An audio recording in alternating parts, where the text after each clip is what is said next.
Hi guys, Paul here at Radioshop Pickups in South Wales, and in this video I'm going to show you how I'm going to go about fixing a vintage Strat pickup. It's a 1979 Strat pickup. It has black wire. This has been sent in to us from Dan, who is the guitar engineer in Hertfordshire, and check him out on Facebook. He's the guitar engineer on there, and he sent this in for a customer, and apparently we have a dead pickup. So really this video is going to be me sort of going about fixing it.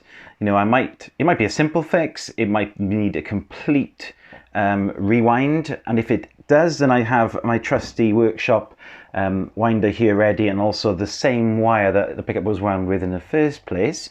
So I'm ready to go on that if I need to, but our instinct is obviously to preserve the pickup and do as little as possible in order to get it back up and running again and back off to Dan and into the guitar of the customer so they can enjoy again this wonderful pickup. Now, the video will kind of serve really as a little bit of a how to diagnose fixing a single coil pickup, because I'm going to show you some simple things that I'll try first to see if I can get it alive again. And these are things which are your sort of first port of call really in fixing a pickup. So yeah, it should be an interesting video, I'm hoping. Settle in. I'm going to get the coffee on, get the wax potter off now, and then get the actual coffee on, settle in, and hopefully you'll really enjoy this video and it'll be useful to you. Okay, so we're going to have a little look in this part of the video now at what we're actually going to need and what's going to be useful during this repair. I'll need a multimeter to see if it actually is dead or not, and later on hopefully to see that it's alive. A compass will help with checking out the actual sort of magnetic orientation of the pickup, and I can show you that bit now actually, because here you go.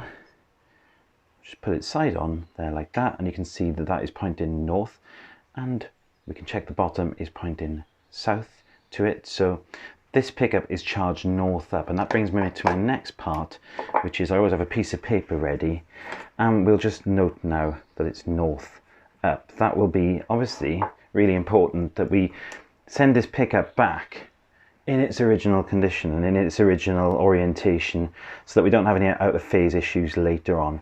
I use a little bit of sandpaper, probably around about 200 grit. That's for stripping the copper wires later on. And I also use a trusty tool in the pickup maker's kit, which is a cocktail stick. It's really, really good for sort of prodding wires without breaking them.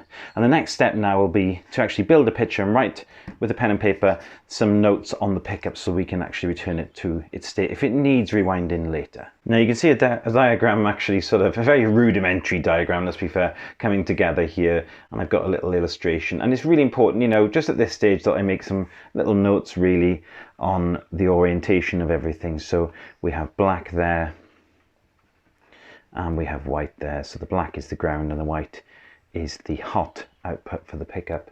This will help me later on. So the next step now is for me to determine what is the start and finish of the pickup. And if you have a little look here, you can see this wind here coming from this eyelet is buried underneath nearly all of the winds. It's actually buried underneath the coil. That suggests that that is the start. And this one on the right here is joining the eyelet from the outer part of the coil, and I can see now that that would be the finish, because it's not buried underneath the coil, it's actually free from the side of the coil, at the very sort of end. Okay, so this will mean that this is charged north up, and this is actually an clockwise wind, okay, because it starts on that way, goes round and round and round and round, and finishes there. That means it's clockwise. So the first port of call will be to look somewhere on this pickup for a breakage somewhere. That's probably what's caused the dead pickup.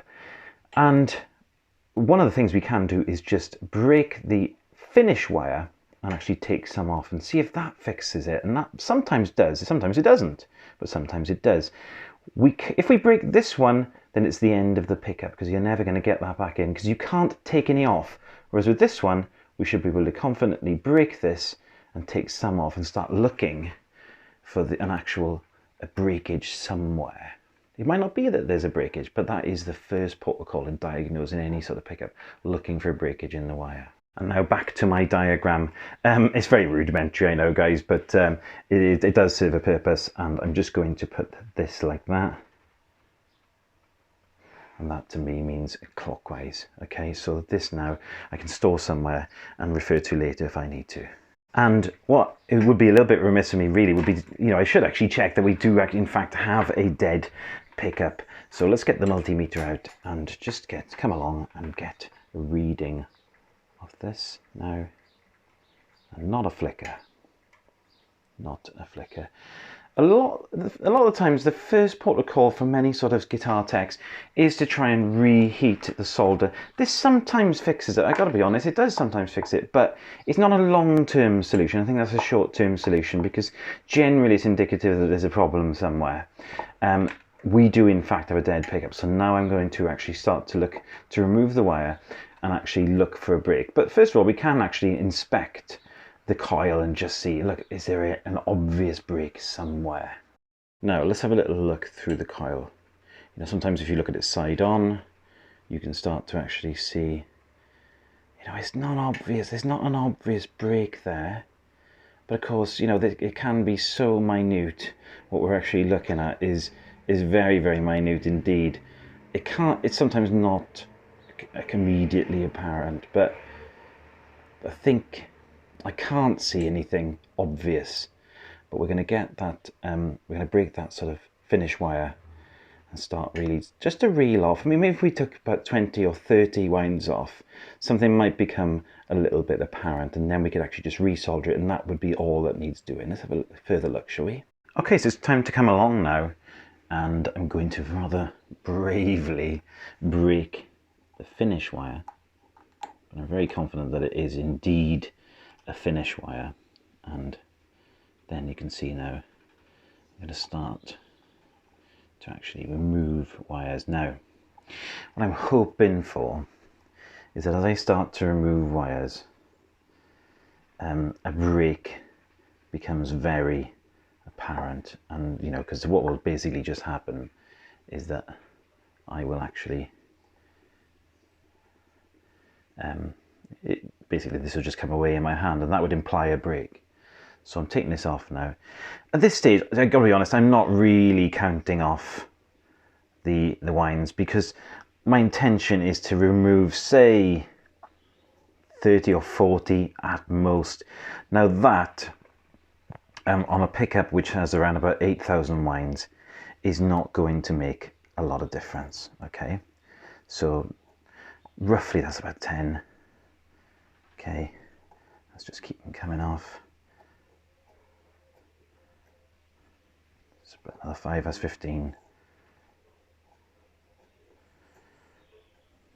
That'll be about 20 odd. And that seems like a rough science, but to be honest, the further in the break is, the more it's going to affect the tone. And then I've got a real sort of dilemma really in terms of do I rewind or not, because now we're taking off, if you're taking off hundreds of winds, you're obviously going to be affecting the sound. So we'll keep going now. We're at about the 30 mark, aren't we? 35 perhaps, and there's no break becoming apparent here. But a lot of times, guys, you take 1 or 2 off and a break, oh hello, right, now that could be excellent news. Or I could have snagged somewhere.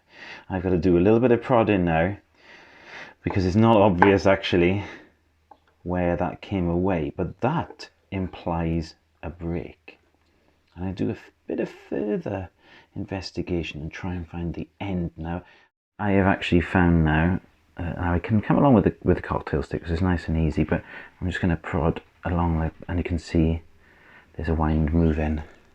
I don't know if you're getting that. It's really hard to show, you can imagine, but there is a wind actually moving there. So that is suggesting at this point we won't be rewinding. Okay, I might be wrong. We might actually be soldering up in a second and it still be dead. Now at that stage, I will have already removed around about 40 winds, which, let's be fair, is what? 0.5% of the winds that are on there. That's going to be absolutely negligible rather. I'll be really happy to return the pickup to Dan working on that basis. I think if we get this in the eyelet, solder it up, and it is working, we're in business.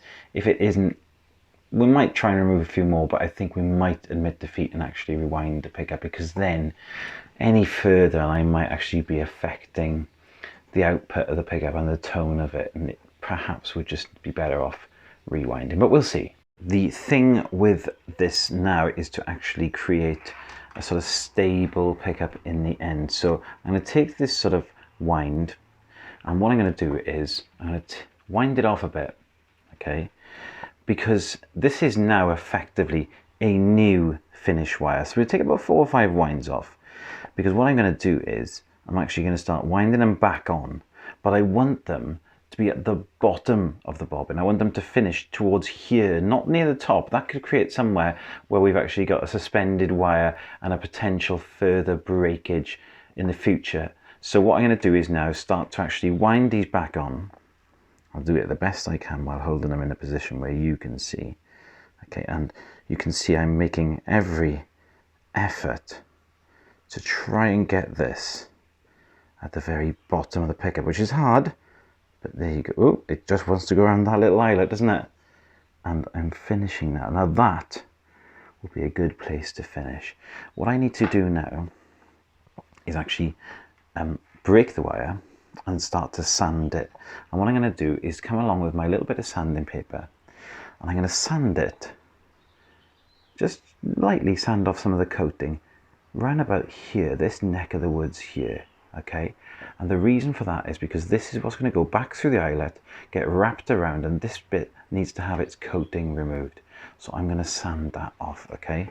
And basically what I will do is just come along with that and just go back and forth and sand that very, very lightly. And then the next step then is to pull the original hot wire through the white wire through the center hole and actually desolder it before coming along with a solder sucker and removing the solder from the eyelet. And then once we've done that, we can actually just push that recently sanded copper wire through and feed it through about 2 or 3 times, looping it around the bobbin material.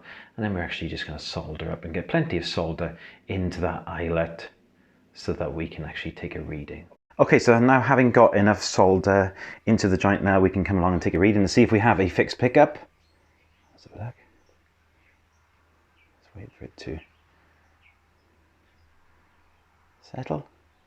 And we are in absolute business, yeah. So we just need to solder the rest of that up now. It's at 5.75. This workshop is actually quite cold. A lot of people are not aware that your DC resistance readings are going to be affected by temperatures. Really cold in here, so I'd expect that to be around about sort of 5.9, which is pretty commensurate really with a 79 Strat pickup. Okay, so the pickup is now fully repaired and we've got a reliable reading of it. So you can go back to Dan, the guitar engineer, and I think really this is the best outcome that we could possibly have got, that the pickup is as intact as we could keep it. Okay, 40 or 50 winds tops came off the pickup, but that is not really going to affect the sound too much. And I think it's better really than just lopping everything off and starting again. As keen as I was obviously to put my stamp on it and get hand winding, I think this is the best outcome. I hope you've really enjoyed the video, guys, and I hope you found it useful. There's going to be a series of these videos. We're going to have various pickups that come in. We get lots of sort of vintage pickups that come in for repair, and we're going to do a little series every now and then. We'll do one of these videos and show you how we tackle one of our repairs. If you really enjoyed it, we'd love it if you'd hit subscribe, and also we'd love it if you check out our new pickups as well at radioshoppickups.com. We'll see you again.